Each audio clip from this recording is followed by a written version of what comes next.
story of him going to the hotel room to pick up Paul Anderson there, and about him sitting there in his room waiting for us. He had a little New Testament in that huge hand of his. And so my sons tell the story oftentimes about the strongest man sitting there reading this little New Testament, what an impact it made on their lives. And it has today, and they've always remembered that and had high respect for Paul Anderson. The first time I met Paul, I was just absolutely taken back by the man. When you look into his eyes, you're looking into a man's eyes, and there's a power there that has nothing to do with physical strength. It's just pure in the character. And one time I was sitting at a table in there at the dining table in the hall there, and the boys were bringing pie out, and they forgot Paul's lemon pie. And with that booming voice of his, he ripped out, "Where's my pie?" And before I knew it, I'd taken 2 steps towards the kitchen to get it for him myself. He's got that kind of power. His voice alone will shake rafters, and it's a God-given trait for Paul, and it's been so much help in the home, because he gives the father image to these boys that they need. He's a discipline, and he admits he's a discipline. He said, "Glenda handles the love, I handle the discipline," and that's. I've known Paul Anderson for a number of years. I met him first, I guess, a long time before I was elected governor, when he was still traveling the state and the nation on the speaking tour and doing physical demonstrations. And I was tremendously impressed with his physical strength, but I think I was more impressed with his spiritual strength. And his physical strength has diminished over the years, but his spiritual strength has continued to grow, and he's been a wonderful witness for Christ. Well, I guess it's been almost 30 years now since Paul and Glenda established the Paul Anderson Youth Home there in Vidalia, and of course I was tremendously interested as governor for the young people that he would invite in, and also that he would serve there in that Paul Anderson Youth Home. And so he's turned a lot of lives around, and it's a Christ-centered project and operation, and of course that has made it super successful. In early 1981, Paul's childhood bout with Bright's disease and the injuries he sustained in the 1954 car accident began to catch up with him when he began experiencing kidney stones and severe hip problems.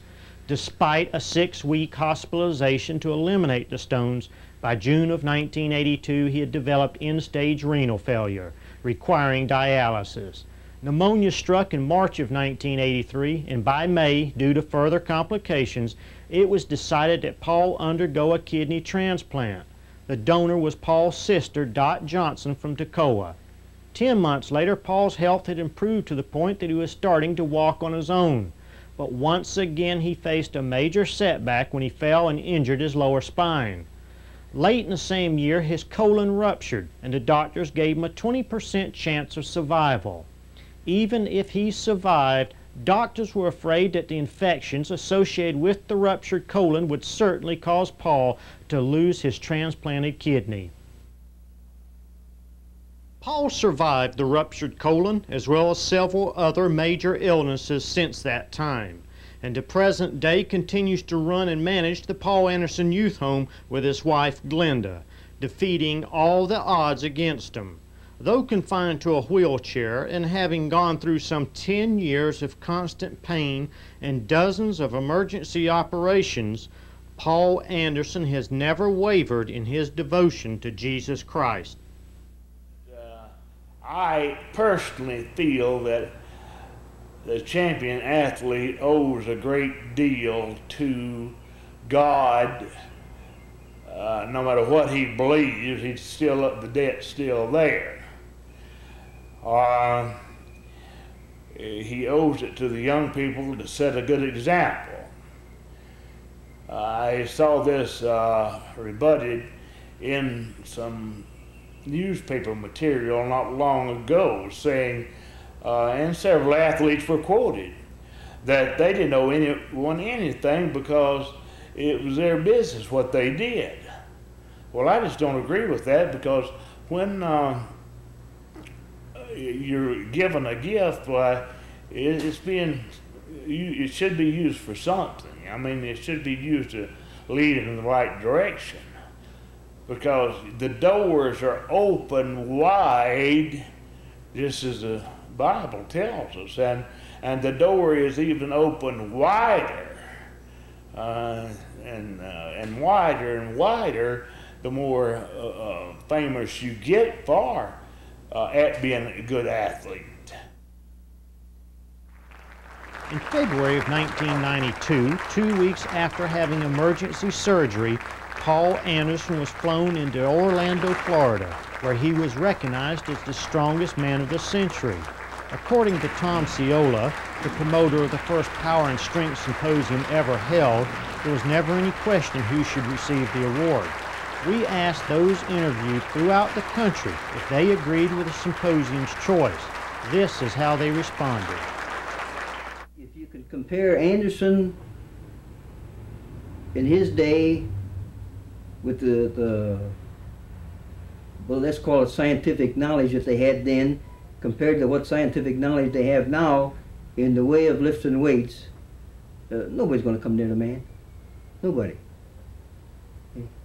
Because he just, like people always say, he was ahead of his time. If he had the knowledge that they have nowadays in the way of lifting, man, they'd have never come close to it. Never. Definitely in shoulder strength and leg strength, he had to be the strongest of all time. And as I say, comparing him to someone with more technical skills today in the clean and jerk, it would be very difficult to do that. But I don't know of anyone that has squatted with more weight, and I've never heard of anyone that's any more closely approached his push pressing 600 pounds. And not only once, but he did it 3 reps.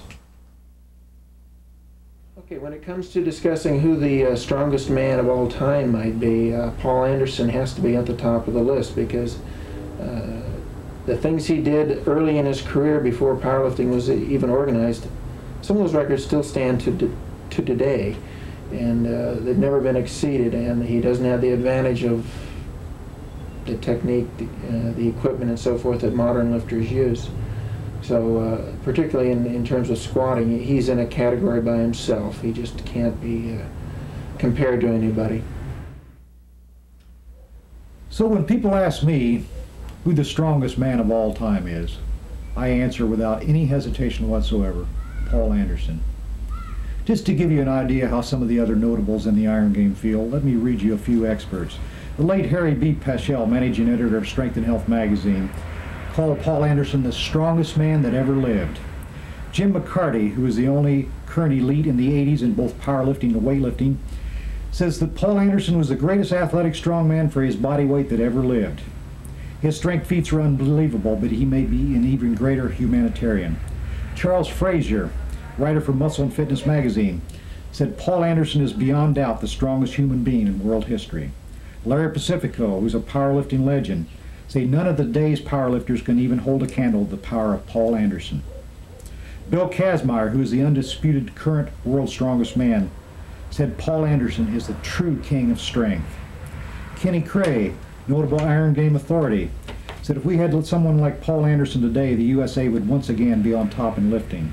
Ricky Crane is the current world record holder in the 165-pound class in the squat. Unbelievable, 755 pounds. He's a multinational world champion. He says a tribute to history's strongest man like this should have been done a long time ago. His influence in his humanitarian work with youth as a role model is unparalleled.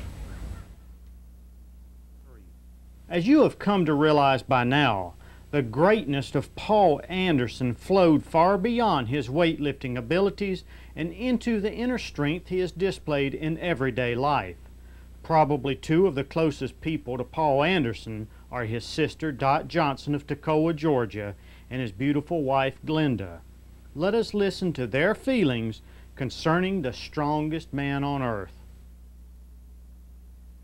Since he has been in bad health and he has had to limit his activities and he has had to accept his limitations, he has proven to me that he is indeed one of the stronger people in the world, because he has had such strength through all of this, and he still shows strength to endure and persevere and go through this day by day and still keep the Paul Anderson Youth Home going.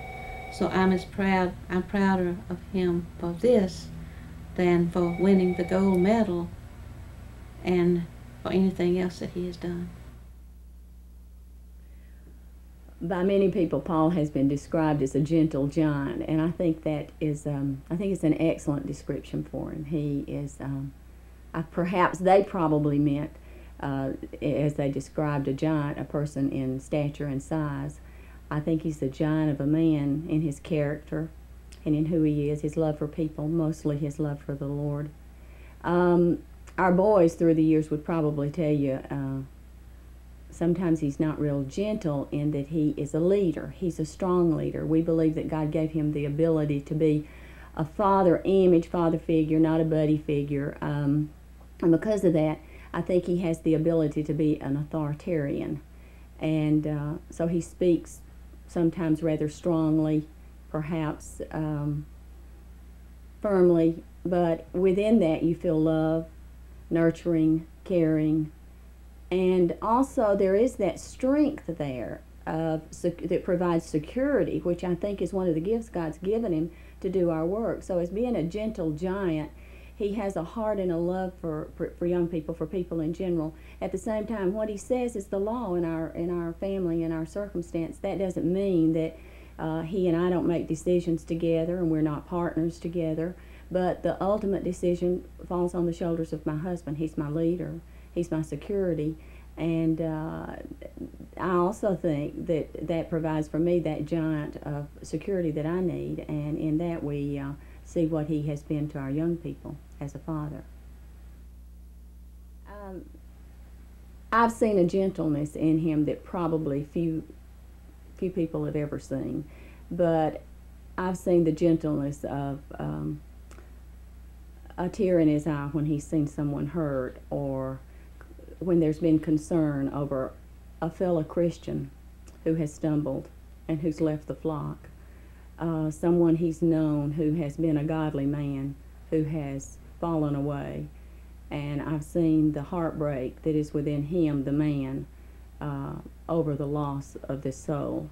So yes, there's a gentleness, there's a kindness there that often people don't see on the outside. In trying to find a proper ending to this documentary, I found myself at a total loss of words for ideas. I realized that Paul Anderson, the man, was not something that could be easily summed up in a neat little ending. After over a year of research, digging through volumes of old lifting magazines and reel after reel of his most famous lifting competitions and later his public appearances, I felt that nothing I might come up with would do justice to Paul Anderson. I thought that maybe after interviewing him in person I'd be better able to end the tape.